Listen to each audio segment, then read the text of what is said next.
And welcome back to Chats from the Deck Live, coming to you from the 51st Annual Sun and Fun Aerospace Expo in Lakeland, Florida, where we're turning up the fun at 50... sorry?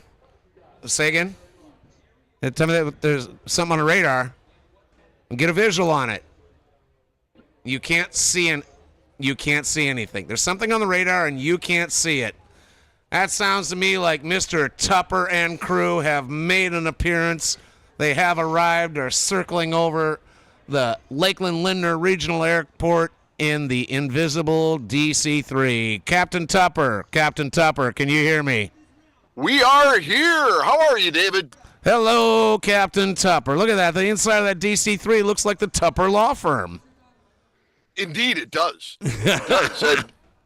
And with grave, I understand the DC-3 that we were using was sold, so we're coming to you from a stealth-equipped A320-200 series. I hope you'll be pleased by that. The 200 series? I thought it was the 300 indeed. Series you were in. Not the Neo. Oh. But CFM engines, so I don't have to deal with EPR. There we go. Steve Tupper, Airspeed Online Podcast. How are you, my friend? I am most well, and I have brought with me the intrepid fellowship of the Three Stone Pants. We are ready to take over your airwaves and disappoint the management and leadership of Sun and Fun for the 14th year. We've been doing this 14 years, man. You know what that means, though. You know what that means. We've been doing the Not at Sun and Fun podcast for 14 years. Means that you haven't been here to visit me for 14 years.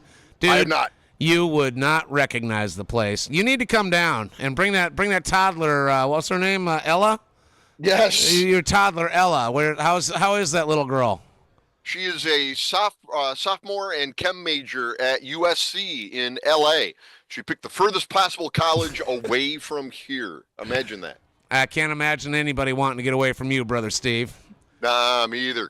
Well, listen, I'm going to step off, and I'm going to let you guys take over so you can poke fun at us and tell us how much you hate us for being here, and we can laugh at you as you whine. So do you want a little cheese go with that wine there or what? Yes, indeed, I do. All right, take it away, Mr. Tupper. Ladies and gentlemen, we are pleased to be here for the 14th year, taking over the airwaves of Sun and Fun Radio. Just to give you a little bit of background, this whole thing started when Dave Shellbetter had the brilliant idea of having podcasters, which were then mostly audio only, take over the airwaves of Sun and Fun Radio, usually from the deck. Uncontrolled airspace was very popular doing that. I was there 14, 15 years ago, but then decided that it was time to run the Not at Sun and Fun show, during which there's really only one criterion, and that's that you can't be anywhere near Sun and Fun. We have satisfied that requirement with our get together today, and the objective here is to trash talk and otherwise express our bitterness at those having a great time at Lakeland Linder International Airport. So coming to you from a high above Lakeland Linder International Airport, it's all fancy now. I have in the cast today, Nicholas Tupper is here, call sign FOD. Ken Mist is here, oh Canada. And Mark Kolonowski, call sign Nosewheel. Ken, if you have a call sign other than, I think we called you Baby Rain at some point, but I don't think that was officially assigned. I don't think you did anything to deserve it. So let's just go around the table real quickly. I know most of you guys reasonably well, but Ken, lead it off. Where are you and what do you do? You understand the Canadian warbird element very well. Oh, thanks, Dogbeck. My call sign is actually Snaps, and if I've ever stuck a camera lens in your face, you know where that comes from. I am currently living in Woodstock, Ontario. Where the heck is that? No, there wasn't a music festival. We're about halfway between Detroit and Toronto on the north shore of Lake Erie. And I am so happy to be here since I can't be down with all my friends in Lakeland. Mark Kolonowski, call sign Nose Wheel, driver of a very fine 150 Aerobat, formation student, private pilot, instrument student, guy in back, and photographer extraordinaire in everything from T-34s to L-39s. How are you? And tell the people something that I haven't just told them. Well, doing all right. Thanks for the warm welcome, Steve. The 150 sitting outside the hangar right behind me here, and warmed up for the show today by flying some aerobatics, about 3.5 Gs, doing some Cuban 8s. So look forward to talking a little bit more here and leaving the camera on the ground today. And FOD, just to show my disdain for those Sun and Fun. FOD is just upstairs. That or he's right behind me. Is also joining us, but importantly, not at Sun and Fun. You are a commercial pilot with ratings for single engine, multi-engine. You're instrument rated. Recently did a little time in a CJ3. You're about to be a certificated flight instructor and a special instructor teacher at the Go Lightly Career Technical Center for the Detroit Public Schools Community District in Detroit, Michigan. FOD, how are you? I'm doing great, and for the record, I'm the guy that locked you in the basement, so I'm sorry about that. It always struck me when we bought the house. There is a lock on the basement door, But it's it only on works the from outside. upstairs. So if anybody's familiar with Jonathan Colton's song "Creepy Doll," I'm that guy. And I'm Steve Tupper. People call me Dogbag. I am a commercial pilot, flight instructor in single engine airplanes and in gliders. And currently, because I'm an idiot, pursuing my upgrade to airline transport pilot from single engine to include multi-engine. And of course, you could do this in a twin Comanche, but why do that when you can go all the way to Miami and get it in the Airbus A320? I'm currently operating the aircraft. Its automation is such that we're sitting in the back. and it is flying a hold. I understand that we have block fuel, 15,000 pounds, which should be plenty for the time that we have with you today. And now I'm supposed to lead some sort of conversation. I guess the first thing we do is for the people who are actually there and that get a microphone on the deck, they're not allowed to talk about this, but Oshkosh, Oshkosh, Oshkosh. Take that! Yes, we're bitter, and yeah, we really do wish we were there in Lakeland. But it's spring. Sun and Fun is spring break for pilots, but things are just now getting more reliably flyable. We've been flying all year round.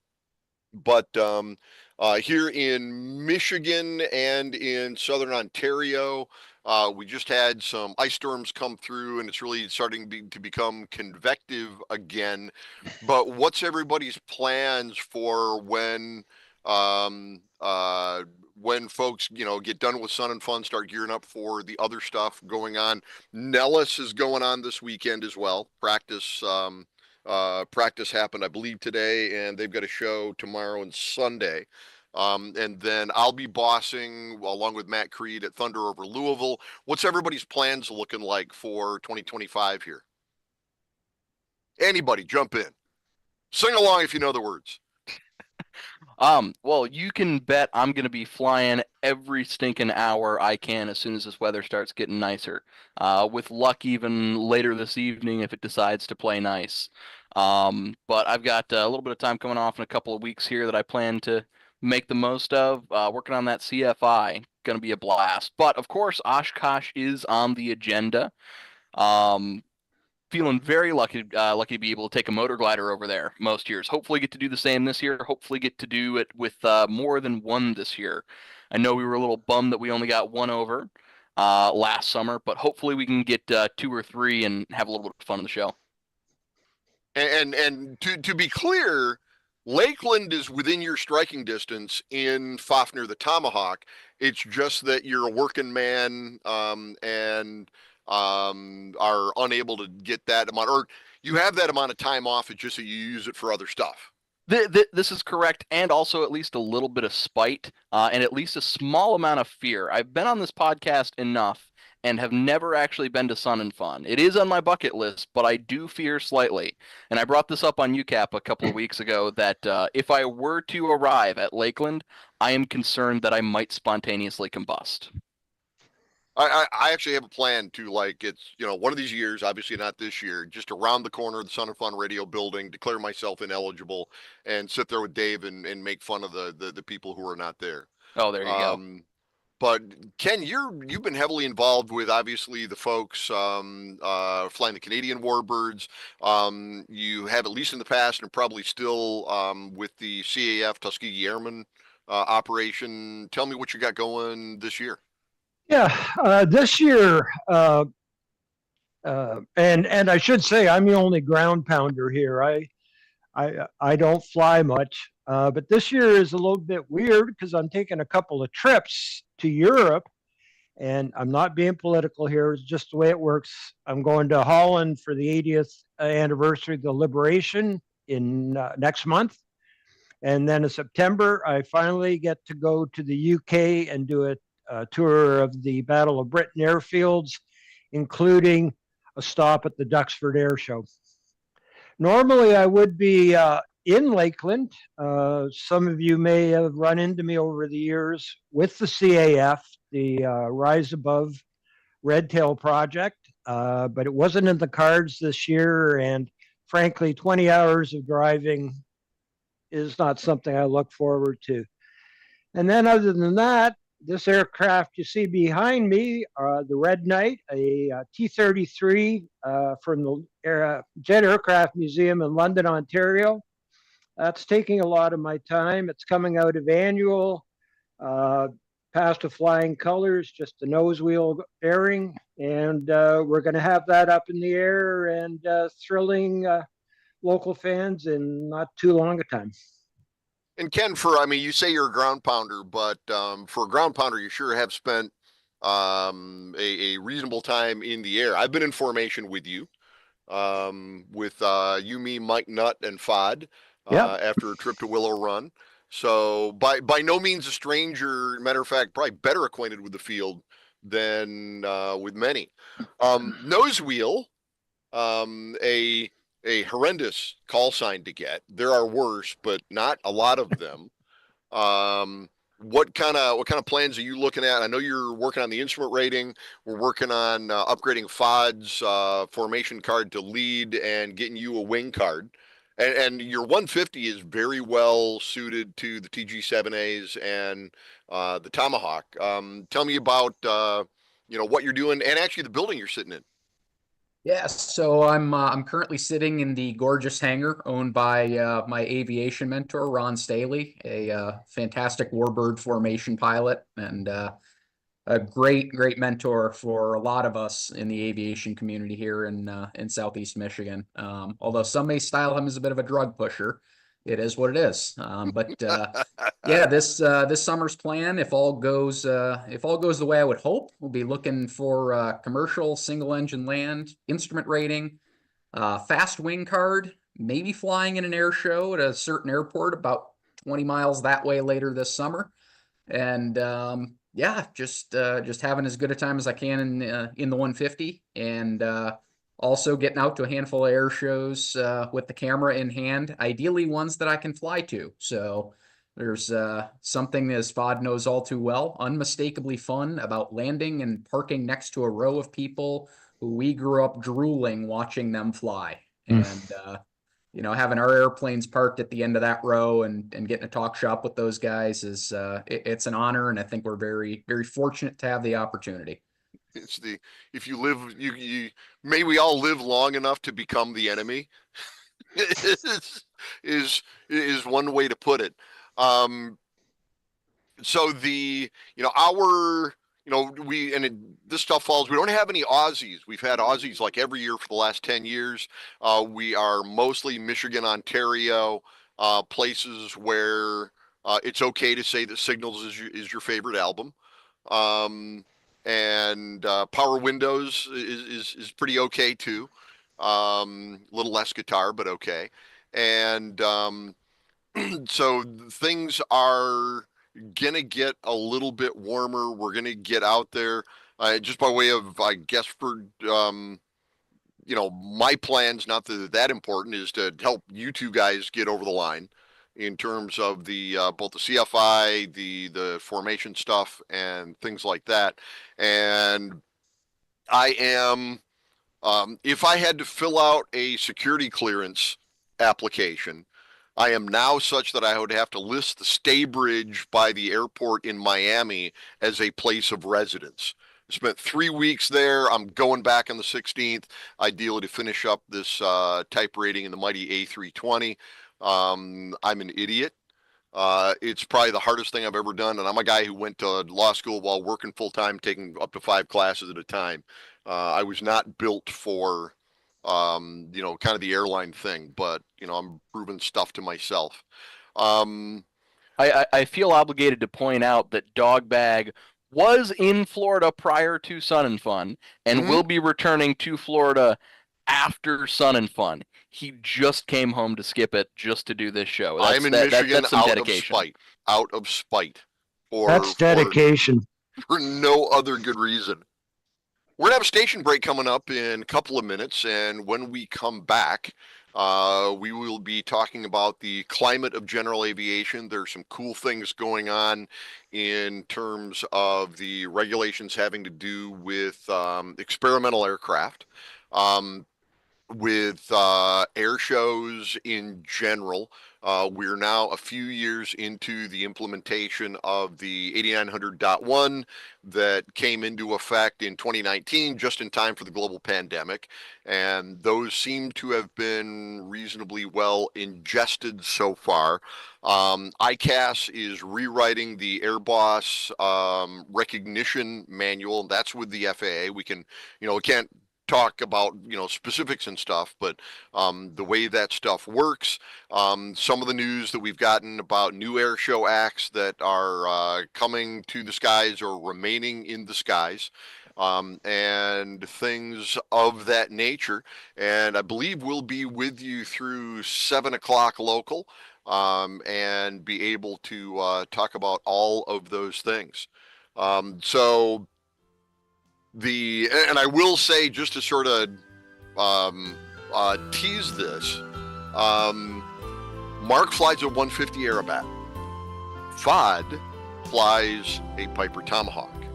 We are only a motorcycle and a either Super D or Citabria away from an air show act in which we reenact the race scene from Iron Eagle. It is going to happen. So if you have a motorcycle, or if you have a Super D and can get to Pontiac in time, that might be a thing. In the meantime, we're going to throw it to a station break. We will be back right after these messages.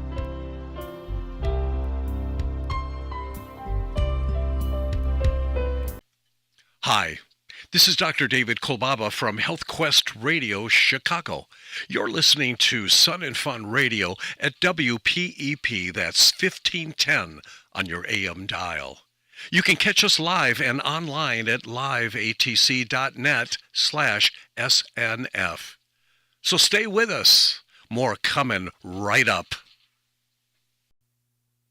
It's Dr. David Kolbaba. Did you know that when you're thirsty, you're already dehydrated? That's why good old-fashioned H2O is the way to go. Caffeinated beverages, a choice for many who become thirsty, can actually cause even more dehydration due to the caffeine. The early stages of dehydration cannot be detected, and that's why you got to go with the water every chance you get. For Sun and Fun Radio, this is Dr. David Kolbaba. Here's some more info on our Sun and Fun hands-on workshops, located near the main south entrance of the expo. Interested in composites, epoxies, or fiberglass? Bill Cabrera from FGCI and Mike Bergen from Custom Tech will guide you through the art of infusion and simple vacuum bagging techniques. Expand your skills and dive into the realm of innovation. Or you can rev up your engines and gear up for some serious maintenance and care insights. The Engine Workshop is where we're talking engine maintenance and care. Don't miss out on expert tips to keep your engines running smoothly. You can help save lives by donating blood at the Big Red Bus at this year's Sun and Fun Fly-In. You could literally be saving the life of a hospital patient. The annual Sun and Fun Fly-In blood drive is Tuesday through Sunday, 9 a.m. till 5 p.m. Each day is a great opportunity to help others. All blood donors receive a custom Sun and Fun Fly-In t-shirt plus a $20 e-gift card. You can make an appointment to donate blood at oneblood.org/sunandfun and share your power to save lives. Aviation meets art, and every aircraft is a masterpiece at D-Moore Group, offering Waco biplanes inspired by the golden age of aviation and German-engineered Junkers light sport aircraft. D-Moore's handcrafted aircraft blend timeless elegance with modern performance. 4 models are on display at Sun and Fun. Visit booth MD8A or WacoAircraft.com to see masterpieces designed for true aviators.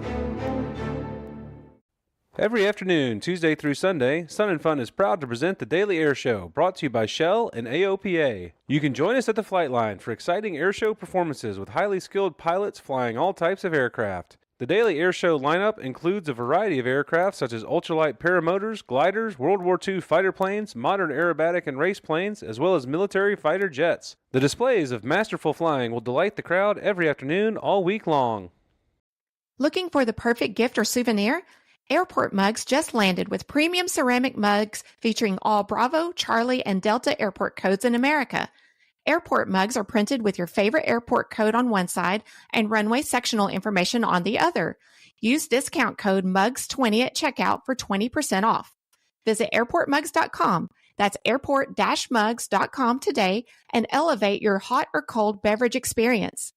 Get ready for high-flying action at the 2025 Academic Drone Soccer Student League World Cup. Experience the thrill as top school and college teams from around the world go head-to-head in this fast-paced, full-contact competition. It's an electrifying mix of technology, teamwork, and high-stakes strategy. This year's tournament features standout teams from across the U.S., Puerto Rico, and Turkey, all vying for the ultimate title. Join us for all the action in the Aerospace Center for Excellence Pavilion from 3 to 8 p.m. on Thursday and Friday. Aircraft judging is conducted in the following aircraft categories: home builts, light plane, seaplane, rotorcraft, ultralights, warbirds, and vintage. Judging of airplanes begins on opening day and concludes prior to the awards ceremony Saturday evening. All aircraft must be registered for judging by noon on Friday. The awards ceremony is held Saturday night at 6 p.m. at the Bueller Restoration Hangar. Get your hands dirty and learn new skills by coming to the Sun and Fun workshops. All the workshops are staffed by experienced instructors who are dedicated to home builder education. Many are builders themselves and eager to share their experience with others. Whether you're interested in wood, metal, fabric, or composite airplanes, or learning about electrical systems, welding, engines, or safety wiring, we have all this and more. These workshops are held daily from 9 a.m. to 4 p.m. and are free for the cost of admission. For more information and a complete listing, you can go to flysnf.org. It's Dr. David Goldbaba. You know, Sun and Fun is synonymous with being outside and walking considerable distances, and the combination of sun exposure, heat, and movement can cause physical... And now back to the Sun and Fun Radio Deck, brought to you in the part by the Green Bay Austin Strawbell International Airport.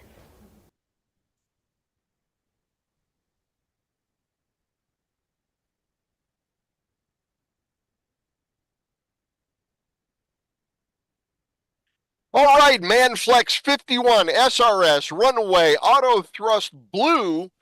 We are back for Not at Sun and Fun. Yes, I am reading FMAs whether they want me to or not. Welcome back. We get to talk about whatever we want as long as it's basically not Sun and Fun. Thing that got suggested at the break, Nosewheel brought up, and it's a thing that a lot of people don't talk about much, but it is formation flying. People like the Blue Angels or Redline or lots of other folks make formation look easy. I will say a couple of things. I thought I knew about flying until I started regularly flying formation. Then I realized I didn't know anything about flying. If you remember your training, your first solo, your landing, and how you'd ever learn how to land an airplane. Imagine now doing that relative to another airplane in close proximity on the same runway. Then I became an instructor, and so I didn't know anything about flying until I became an instructor. But Formation. FOD, you are a relatively new, and just for background, there is an organization, it's a standards maintenance organization. In the U.S., it is the Formation and Safety Team, or FAST. Canada has its own, but then there are 13 signatory organizations to FAST, one of which is the Red Star Pilots Association, through which I'm carded, FOD's carded, and Nosewheel here is working on getting carded. And I'm also working on a card with NATA as well, the North American Trainer Association. But and Ken, you have been in enough photo briefings, which are both formation and it's going to be mission related, to try to not only negotiate the airspace and not run into each other, it's get the right light and so on. I actually flew the photo ship along with Nosewheel while FOD flew for a flying magazine shoot as well. One of you guys pick this up and talk about what it's like to fly formation. And I think I actually want to cover, I don't want to be like the grumpy old guy, but there are things about formation that people don't understand and maybe shouldn't just go out and try to do homebrew form. With that, somebody pick up pick up what I just put down. Well, I'll start with a couple of opportunities I've had for doing air-to-air in formation. I was really amazed the first time I went in that you are not just a backseat passenger. You're part of the whole deal. You're expected to do some things. Number one, be quiet.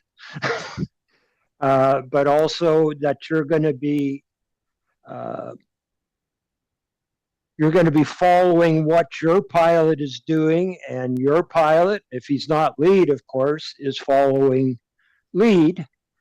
And I found that it was incredibly professional. That's the word. And then when you throw an air-to-air in there and they turn to you and say, what are you looking for? I had to go back to my C-172 days when I was going for my PPL private license in Canada. And you plan it out. And it was just amazing what comes out the other end. And people say, this looks boring, or anybody can do that. No, you can't. And best guy to pile on that is, I mean, Mark, before you were pilot guy and formation trainee, you spent a lot of time as a guy in back in various aircraft. Yeah, so, not long after moving home, after 3 years working on the East Coast, I was able to attend an event at this very hangar as your guest. And a few weeks later, I found myself in the backseat of an L-39. So I guess I didn't make too bad of a first impression, and it only kind of spiraled downhill from there. So we, kind of established a little bit of an air-to-air photography credential for me, I guess.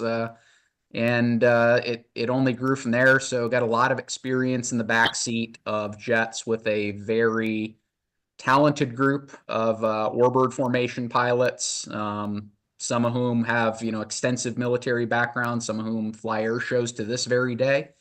And, to become a trusted member of the group, albeit not one with the means to have my own jet at this point, but maybe someday. But yeah, it's been a blast, and having the opportunities again, like Ken said, and you can even take it up a few notches, is, the level of attention to detail, professionalism, experience, and teamwork that goes into conducting the photo shoots that people drool over, whether it's in the magazines or on social media. There's way more to it than most people will ever know. And now I'm very fortunate to not only be the one taking the pictures, but now at times I am the photo pilot. FOD was off my wing just last fall doing some photo shoots of the world's only smoke system equipped Piper Tomahawk. and also having the opportunity to be the subject. And I apologize to anybody whose lens is pointed in my general direction for the damage that was incurred to the front element. But having the opportunity to see those photo shoots from all three aspects has been a phenomenal experience, and it's something that 10 years ago I would have never imagined, and now it's, dare I say, almost a regular occurrence, and hope to keep doing it for a long time to come. Well, you point a lens at your bird, the chances are better than in most that it'll be a 150 with two guys with helmets looking at you.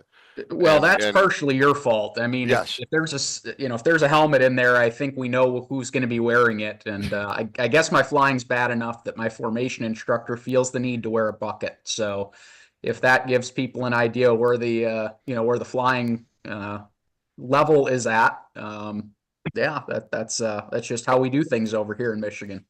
Well, the way the community puts it, and want everybody to know, you can spend a decade building a reputation that you can blow in 5 minutes.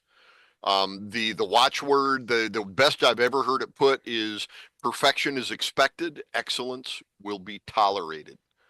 And along those lines, Fide, you recently, you got through your original check ride on Veterans Day of 23? Yes, 23. Tell me about the lead up to that, the training. I mean, obviously you and I did some training, but it was important to have other guys in the team fly with you and get comfortable. Tell me how that training was. Yeah, absolutely. So just like anything, you go in for your private pilot check ride, it's based on the ACS. Just like any check ride, it comes with a syllabus. There's a set of maneuvers that you have to learn and be able to execute. That includes everything from what we call element takeoffs and landings, where you're taking off within 50 feet of another airplane, or if you're in motor gliders on a narrow-ish runway, a lot less than that.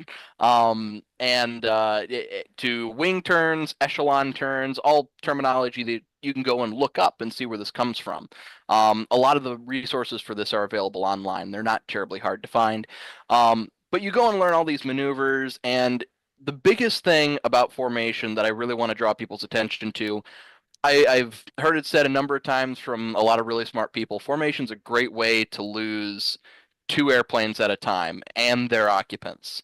But more importantly, what it does for you as an airman is it opens your eyes to a whole different level of situational awareness.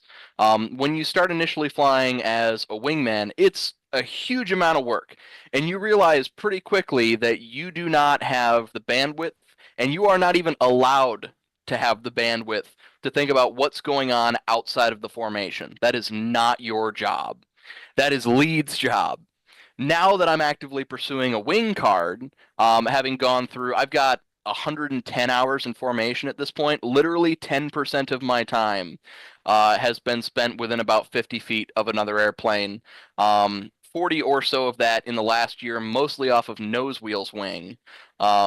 And we regularly have days where the two of us will go up and spend 2.5 hours, never more than about 50 feet away from the other aircraft.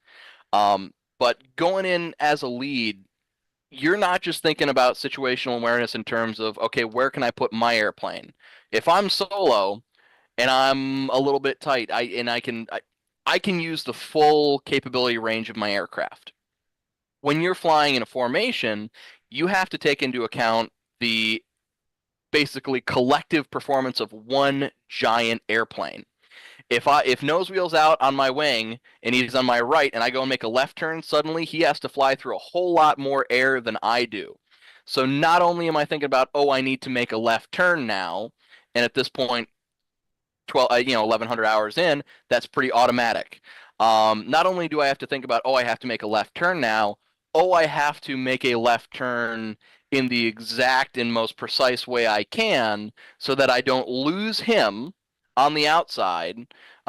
He has to fly through more air, so he has to increase his airspeed by jamming that throttle up to, in my case, if I'm on the outside, I'm full throttle and hoping that he didn't roll in too fast. He's got 150 horsepower on the nose. He is cheating, just so we're clear. And I can see him cackling over there, and But I also have to worry about the poor guy on the inside, who, if I turn too tight, I'm going to stall that guy. And it gets even more intensive as formations get bigger. If I've got two people off my left wing and I turn into them, suddenly the airspeed difference for me in the lead position, I might be at 85, 90 miles an hour, or 85, 90 knots. Person all the way on the inside of that, like if we're in the motor gliders, might be bumping up against the stall horn if I haven't pushed that throttle up a little bit and increased that airspeed for them. So I think everyone should go experience formation at some point. Nobody should do it solo for their first time. The first time you go up in a formation, it should be with someone else who's very experienced. Your first time, you should be in the lead ship so you see what's going on. The second time, you should be in the number 2 position, finding out just how hard it is to fly the number 2 position. A thing I'll throw out, and I'm not beating on the guys and gals that go to the pancake breakfast and they're in like route formation 100 feet away from each other, and they're familiar enough with what everybody's doing. That's, if I have a gripe about people flying form, that's not it. The real issue is when you get close enough to where you're an actual, real parade style formation. It's one thing, and you can, within 10, 20 hours, pick up the basic skills to fly a station. But it's when things go wrong. What happens, you're flying 4 and 3's engine dies. What's the protocol? Who's following him? Who's going to get out of his way? What's going to happen to his airplane? You're flying 4 in trail and 2's engine dies. He's got to get the nose down for airspeed. That pinches 3. That way pinches you. How do you do a breakout? How do you keep from hitting each other when you rejoin? What are the radio calls? What are not the radio calls for all the hand signals and stuff like that? That's where you really put in the work in terms of formation. There's a thing that not a lot of other people do, but we do all the time in our community is the debrief. And, I'm fond of saying no debrief is complete until a wingman is crying. But it's a thing that maybe both formation and non-formation stuff where people can do. Ken, I know it gets done with you on photo flights. It's everybody sits down, all the rank comes off. You start with the highest number in the flight, actually with their Bravo. So Ken, if you're there in the beauty ship, they're going to ask you first, even though you're a non-pilot, to say what you thought of the flight. Then it works its way back up to 3 to 2 to lead. And it's also a very regimented thing where everybody shuts up. You get all the way through the debrief, and then you can go back around. People are just not disciplined for that. That's me really running at the mouth. But I mean, what do you guys, the way I look at it is no such thing as casual formation flying. It's airshow standard or don't fly form. 100%. That sounds like old man shaking fist at clouds, and it is. But tell me more about your feelings along those lines. I think it's a very important thing to bring up, and it's something that we see often. At fly-ins. I know last year we saw some pretty gnarly stuff up here in Michigan where it was. Monkey see, monkey do. People go out and think that they can do this kind of stuff safely. Next thing you know, they're doing an overhead brake, and number 2 ends up going to the merge with a cub on downwind because lead didn't know what they were doing. As Fod said, and I know as you say as well during instruction, Dogbag, it's very much an easy way to hurt multiple airplanes and or multiple people at the same time. And we strive to avoid it. I know Fod and I mean, our briefings and debriefings usually last longer than the flights themselves. And that's saying a lot because in the last 2 years, I think the 2 of us have spent about 65 hours in close formation. And that is from takeoff to touchdown every flight. And the other thing to keep in mind, formation crashes are not the same as normal airplane crashes. It's one thing to run off the end of a runway in a protected area and get caught by the airport fence. It's something else entirely to have a midair and break up in the sky and spread that debris field across persons and property on the ground. The potential for hazard to the people who did not sign up to go do the potentially very dangerous thing you're doing is considerably higher with formation than it is with standard general aviation. And that's why you're not sparing the feelings in a debrief. Absolutely. Because no matter how much that hurt, it hurts a whole lot less than becoming a twisted mass. We've had guys start our program and quit because it's like, you know, Newton and Bernoulli are the real airmen. Yep. And they look, I will hold you if you're, you know, if I'm your mentor for formation. Yes, I will hug you and hold you after the debrief is done. In the meantime, though, Newton and Bernoulli do not care. And if you got thin skin or you get a problem with your feelings being hurt or you're too proud of the way you fly, you know, here's the thing. I've sat through the International Council of Air Shows does a performer debrief and an air boss debrief every year. Goes an hour, the doors shut, the phones get put deep in pockets, and I've gotten to sit there front row at both of those things with pilots that I've admired for over a decade confess their screw ups, get criticized by others. I get to hang out with a couple of the pilots that are the aerobatic competency examiners, that are the guys and gals that go fix the broken other aerobatic air show pilots and have those conversations.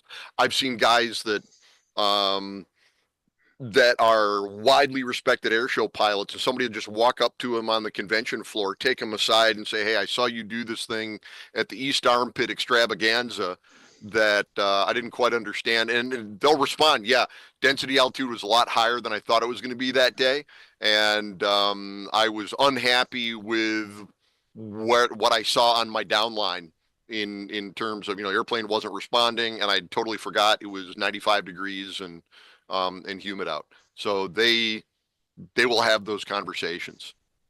I think to take it a step further than that, you know, for people who want to get into this world of formation flying, I think the best thing to do is not only find a mentor who's got experience and the knowledge. I mean, that's number one, but ride along and get to understand people who do this at a high level prior to ever taking the controls yourself. And I know I was very blessed in that regard to have, you know, dozens, if not hundreds of hours of warbird formation time under my belt before I brought an instructor into my airplane and decided it would be fun to chase a Tomahawk around on the weekends.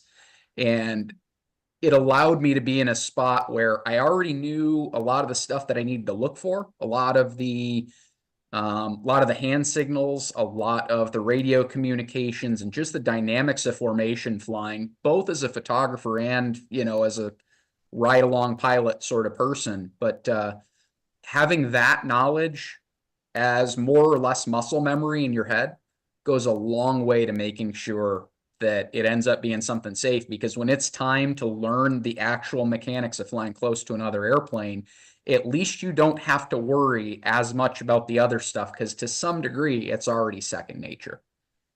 I do want to back nose wheel up on that. Just like anything in flying, anyone who's been through a pilot certificate knows there's 2 or 3 times as much stuff to do on the ground as there ever is in the air, whether that's knowledge or prep or pre-flight or practice. Formation is absolutely the same. That's a point that I completely forgot about. So thanks for bringing that up, Nosewheel. And then dissimilar formation, especially us photographers. Yeah. I know Ken and I know very well. You know, figuring out the differences in aircraft performance. There's times when it might be jets and props mixed. You know, that there was an occasion a couple of summers ago where I found myself hanging out the bottom of a Piper Navajo, and there just so happened to be a red, white, and blue F-16 and a couple of well-known airshow performers out there, and figuring out what the appropriate speeds for everybody were and what performance limitations each aircraft had was absolutely critical. And having people who know their airplanes well enough that it's not going to be a problem is absolutely key to making sure you don't become a news headline for the wrong reasons when trying to do this stuff. Yeah, I just I just wanted to say that even though we're not there this week, we've been probably following some of the social. And every morning, Ricardo von Puckhammer is putting up these gorgeous photos of face on with an F-35 or something. And when you figure that he's doing that hanging out the back of a Skyvan. Yep. There's a reason the F-35 has vapor coming off of certain parts of it. That's for sure. I noticed that. Almost any Mach's got about 20 degrees angle of attack just to stay slow enough for Ricardo to get the shot. Almost any lawyer will tell you that they're a fan of the movie The Paper Chase. And there's a scene in it where one of the fellow law students is talking on a payphone and he's complaining, you know, they're interviewing for jobs. And it's like, they don't want lawyers from New York. They want lawyers from the South. They don't have to teach them manners. There is formation's kind of a closed world. You kind of have to get in with a Ron Staley, or in my case, with a Tuskegee crew. And having sort of been schooled in what the expectations are, when to shut up, when to speak up, what the rhythm of a formation sortie is like, what the briefing is like. Again, when to talk, when not to talk. Mark had that in spades before he even began with that. It can be hard to sort of get in and, make those contacts. And there's only 2 organizations in North America where you can get a card. I mean, there's FAST and there's the Canadian equivalent, and then there's the signatory organizations. It's hard to break into that, but I cannot recommend highly enough talking about formation. Where to go get that experience. We're coming up on another station break. I think those back in the command center are chewing their nails a lot less because I have the atomic clock, and I shall do the station break at the appropriate time, and I'm still can't believe they let us have the airwaves like this. But when we come back, we're going to talk about aviation careers and or what one does with one's pilot certificate. Fod, you are 23 years old with something very close to, if not over, 1,100 hours. Mark, you are already a professional engineer of the wet variety. You'll be able to explain more about that later, but also getting through that. Ken, you're sort of at the other end, kind of closer to me, on very well connected with important air show operations and a font of kind of the heritage and the culture of how we go about both the flight training, the formation, careers, and how we make livings and are able to sustainably practice this art that we so dearly love. So when we come back, we will be talking about all of that stuff from here in the stealth-equipped A320 high above Sun and Fun.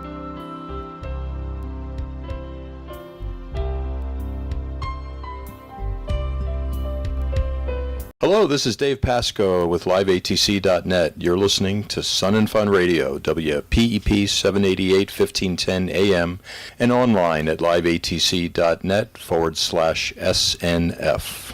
Imagine ordering medicine for a sick child and having it delivered to your home in just 30 minutes.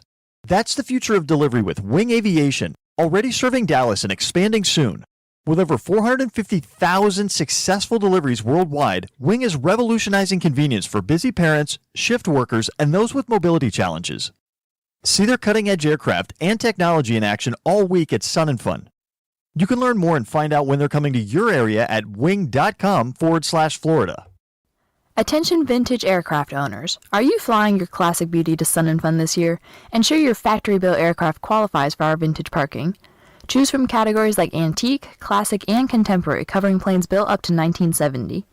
Vintage pilots will be near the island, offering refreshments, entertainment, and support services.